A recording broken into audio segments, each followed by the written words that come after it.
Sadat, over the last 3 months you've made certain proposals about resolving the Middle East conflict, which many people in the West have suggested might possibly bring about a better chance for peace than perhaps has existed for the last 30 years. Indeed, some of the things that you've said have been things which perhaps an Arab leader might have found it quite difficult to say until recently. But nevertheless, there are certain key areas which the Israelis would seem to be far from agreement on, and one of these concerns the degree of peace which you seem prepared to offer them. They want what they would call a full peace, whereas, if I understand your position rightly, you are prepared to offer something less than that, and that perhaps it's up to a further generation to decide on a full peace with Israel. But if you're really serious about your peace initiative, why don't you offer Israel the sort of peace that they would like to see? Well, let me be frank.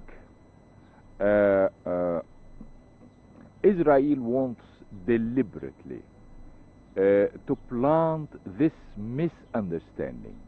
Well, let us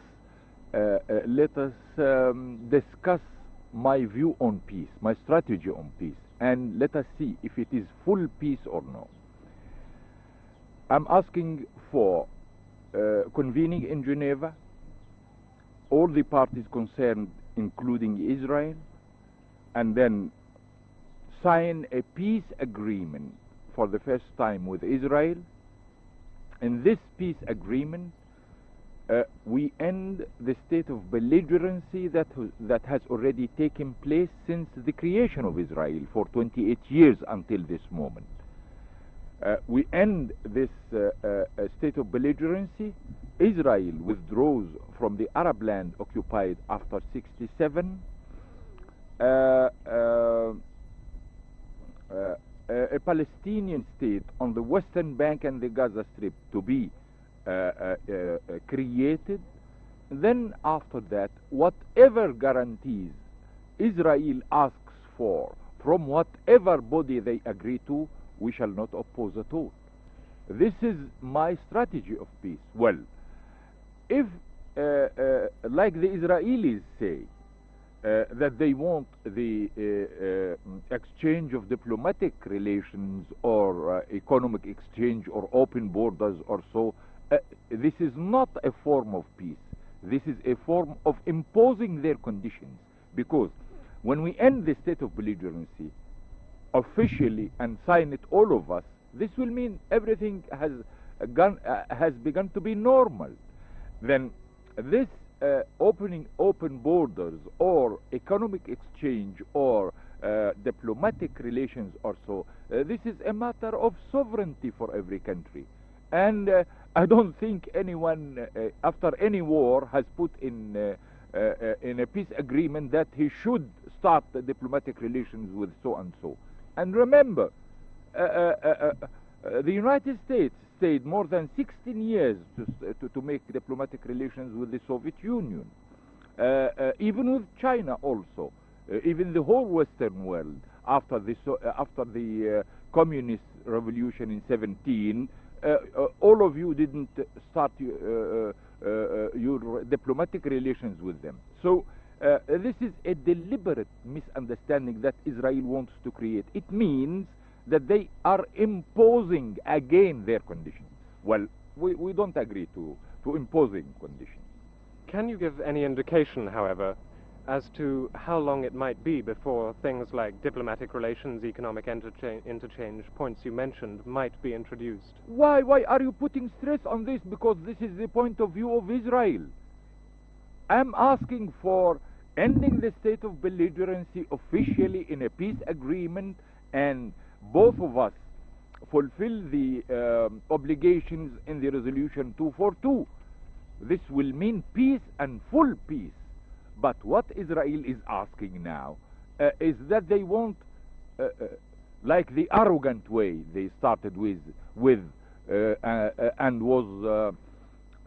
was created by Mr. Ben Gurion when he started Israel, what is called the theory of security. It says that peace must be forced on the Arabs. Well, peace cannot be forced at all. Peace can be negotiated, but peace cannot be forced. Well, this is some of their arrogant way. This is a deliberate misunderstanding that they want to put it before the whole world, to make such a misunderstanding in this and say that it is not a full peace. No, what I am saying, I'm ready for a full peace. Well, if the Israelis were to drop some of those preconditions, which you call them, it seems that maybe there could be some agreement on the degree of peace that might be arranged between the Arabs and the Israelis, and that the Israelis might be prepared to make some sort of substantial withdrawal from the occupied territories. However, the Israelis would be unlikely, I would have thought, to remove themselves from all of those occupied territories and go back to exact 1967 boundaries. If that was the case, would you insist on complete withdrawal, or would you say that certain key areas might be open to arrangement? It is not negotiable at all. The withdrawal of Israel from the territory occupied after 67, it is not negotiable. Or we are going to make a reward to Israel for aggression. No, this is not negotiable at all. This is a fact. Let us sit and discuss the timetable of the withdrawal, the guarantees, as I said, whatever Israel asks for, the guarantees, and the state of belligerency, and normalize the whole situation. This is full peace. One of the key areas that there has to be some agreement about between the Arabs and the Israelis is, of course, the city of Jerusalem. And it seems to some people that this might be a possible sticking point, even if some of the other areas can be worked out.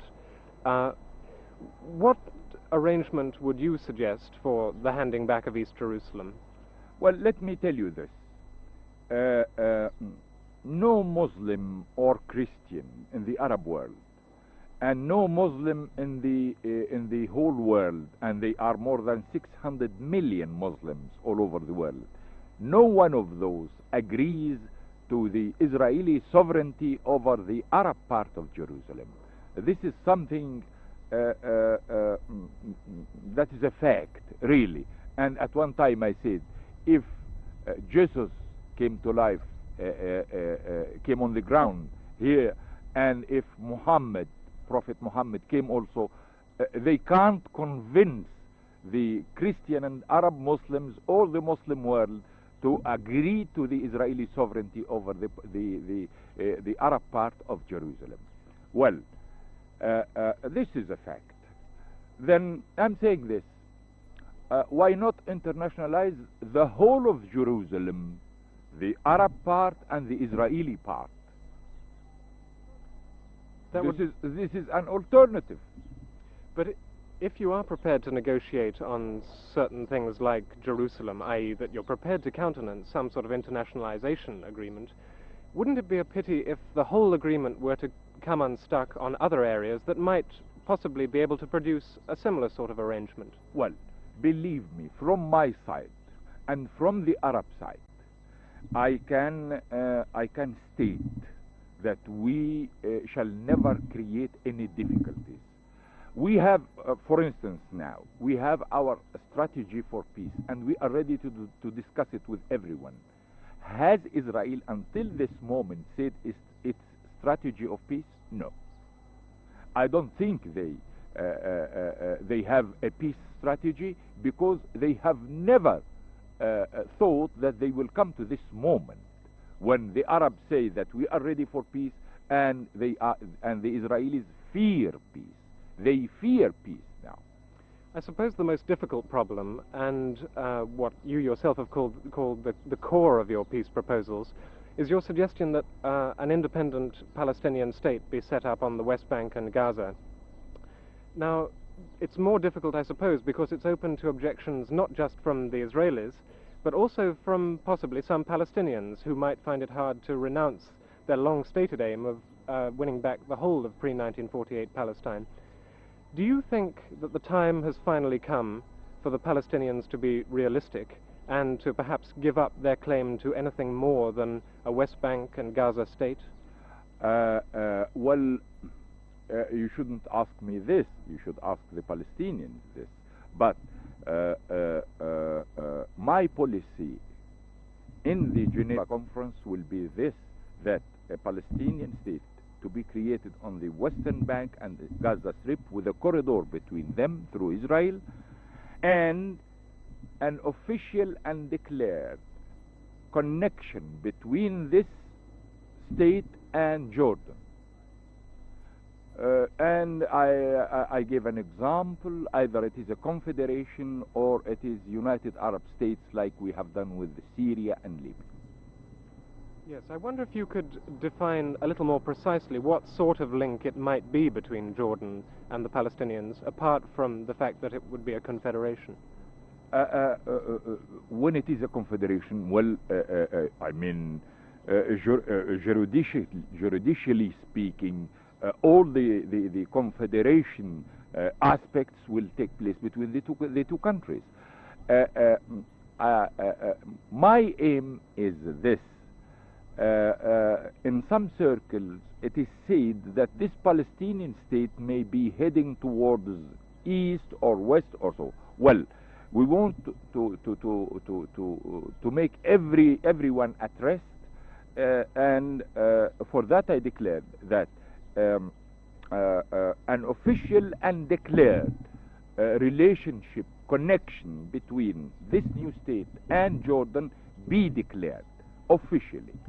Would you, though, as an Arab leader, be prepared to say that you would withdraw your support from any Palestinians who continued to make claims on any more than a West Bank state and Gaza? Well, you should leave this to us. It is not my responsibility only. It is the responsibility of the Arab Summit, all my colleagues in the Arab world, and even the PLO. I don't think they declared more than that. They declared that they are ready to join in Geneva if they are invited, and they are ready to establish the Palestinian Authority on any liberated land. That is precisely that they say. Which would include, presumably, after a peace settlement, any more territory that they could get from Israel. Well, in Geneva, we shall be... why are we going to Geneva? We are going there to negotiate peace and to sign a peace agreement. In this peace agreement, it will be, written that the Palestinian state is so and so and so, Israel so and so and so, Egypt, Sinai so and so, Golan Heights so and so. Well, why should we raise all these difficulties before we go to Geneva? We shouldn't say this. We should wait until we go to Geneva, and everything will be specified there in the agreement. Yes.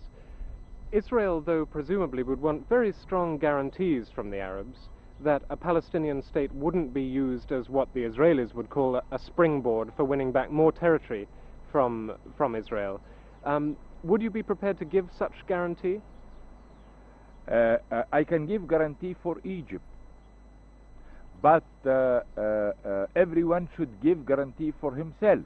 But you would be prepared, as leader of Egypt, to say, I would guarantee that the Palestinians would not use a West Bank state to win more territory back from Israel? If you guarantee to me that Israel, who has started 3 wars in 28 years, in 25 years, if you guarantee to me that they will not tend to expansion again, I'm ready to give this from my side on Egypt.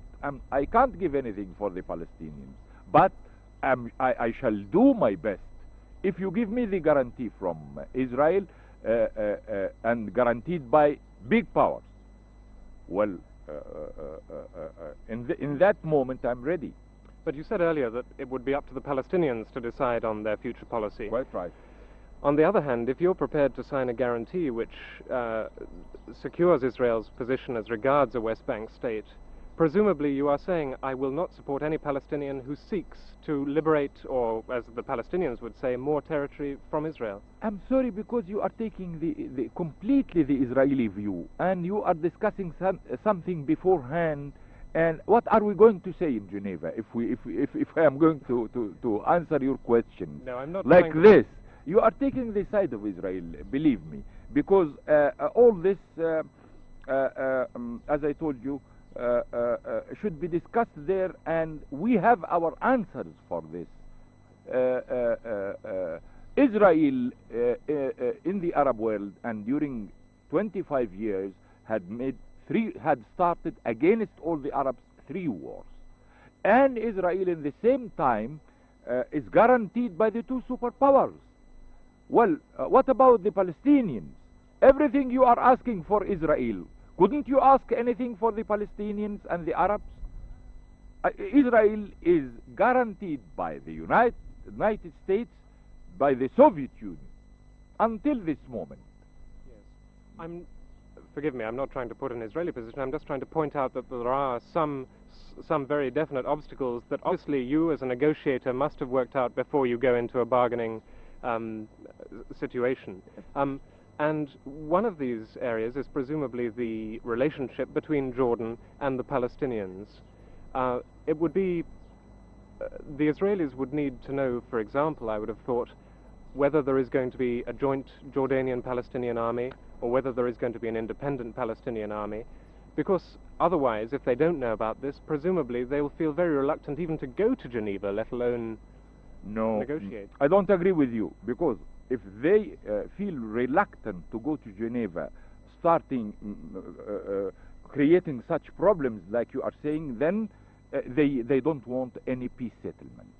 This is it will be a fact. If they raise this even before Geneva, they should come to Geneva, and in Geneva they can have their say, whatever it is, and every one of us will give his say, and then it is for the world public opinion to judge. So you do think that the exact nature of the relationship between Jordan and a West Bank state would become clear during the course of negotiation? Even I said more than this. I said it should become clear even before Geneva. Well, that's what I'm trying to ascertain, President Sadat, if you forgive me. I said this. I said it. It seems to me that there is one very crucial area there, and that is that if the Israelis are going to agree to giving back the West Bank to the Arabs and a Palestinian state being created there, they would want to have very firm assurances that the relationship between Jordan and the Palestinian state were very strong, because they have said that they'd only be prepared to give back the West Bank to King Hussein of Jordan, so they'd want some Jordanian control. How will you then satisfy the Palestinians that they have got independence? There is a proverb, you say, let us not cross the bridge until we reach it. Really, let us wait until we convene in Geneva, and we shall answer all these questions for the Israelis. Because I know, whatever we ask now, they will take it and they will ask more. No. Would you like to see, though, a very strong relationship between Jordan and the Palestinians? It is for both of them to decide this, Jordan and Palestinians. It is for them to decide, not for me to decide it at all. The Israelis might possibly be forgiven for thinking, though, that because of the present state of relations between Jordan and the Palestinians, i.e. King Hussein of Jordan and the Palestinians, after the events of 1970, the West Bank state would not accept any sort of relation with King Hussein of Jordan, and therefore that the West Bank state would be independent. Isn't that going to wreck your peace settlement? For that, I have already stated my position and said that an official and declared relationship should take place between the Palestinians and King Hussein even before Geneva. Even if there is some agreement reached on some of the areas we've been talking about, it seems that there is still one very important issue that has to be cleared up before you can even get down to talking about some of these things at Geneva, and that is the question of who goes to Geneva and who represents who. Israel still refuses to recognize the PLO as a party to the conference at Geneva. If Israel persists in this position, is there any way that you can see round the problem?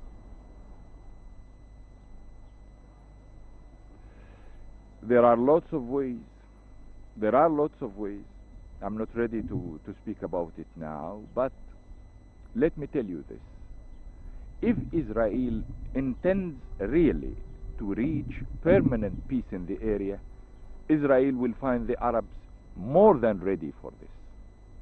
I'm speaking for myself and for my colleagues in the Arab world. I think you have said that you wouldn't oppose a joint Arab delegation to Geneva. Is that still your position? It is not excluded until this moment.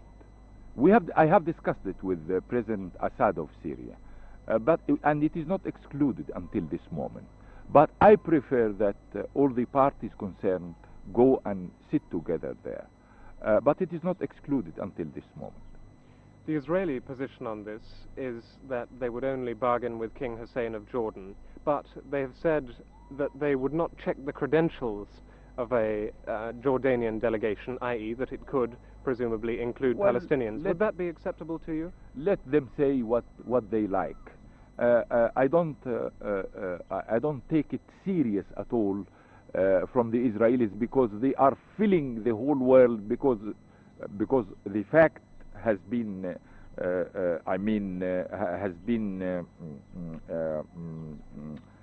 known now that they fear peace. So they are starting all these issues, all these questions, sending test balloons, and so I'm not ready to take all this seriously. I shall take their say in Geneva seriously, and I shall answer it. Mr. Waldheim, the UN gentleman who's visiting the Middle East this week, said that it's time for new ideas to be put forward about the representation of the PLO at Geneva, or the representation question at Geneva. Have you got any new ideas that you can just give us some hint about? No. Until this moment, as I told you, it is a matter that concerns the Arab world, and it concerns mainly the Palestinians also, and they should agree on whatever way they will take their share, and I didn't discuss it with them, with the Palestinians. If I would have discussed it, I would have told you anything, but until this moment we didn't discuss it with the Palestinians. I shall be meeting with Arafat tomorrow. He is here in Cairo. I shall be meeting with him tomorrow. Do you think that there is a new mood of what some people have called moderation in the Palestinian movement at the moment? Do you think they'll be prepared to accept whatever a Geneva conference throws up? Well, as I told you, I don't want to speak for the Palestinians, but be sure that they are moderate. And please don't forget a fact, that they are denied everything until this moment, even the human rights. Israel has everything, has the state, has the land, has everything, and the Palestinians are denied even the human rights. And then you ask always for the guarantees for Israel. What about those who are denied even the human rights? President Sadat, there seem to be still very large gaps between the Israeli and the Arab positions over a settlement. How confident are you personally that in 1977 there can be a peace settlement? I must repeat myself and tell you, if Israel intends for permanent peace in the area, and if the United States is ready to resume its responsibilities, I think we can reach it in a month, not more than a month. I thought that it had been ruled out, though, by certain statements that have been made lately, that Geneva would meet as soon as that. In a month, as I told you, if we convene for 1 month only in Geneva, if Israel is ready for permanent peace, and if the United States resumes its responsibilities as a superpower, responsible after peace in the world, and responsible after Israel also. What sort of guarantees are you looking for from the Americans? Whatever guarantees Israel agrees to, I shall agree to, except one thing. If they choose to have a defense pact with the United States, I shall not ask the same. But whatever guarantees, other guarantees, be given to Israel from whatever body Israel agrees to, I shall be asking for, either from big powers, Western Europe, Security Council, whatever they like. I shall be asking for the same guarantees, except a pact with the United States, because I'm not ready to make a pact either with the United States or the Soviet Union. President Sadat, thank you very much indeed. No, at all. Thank you.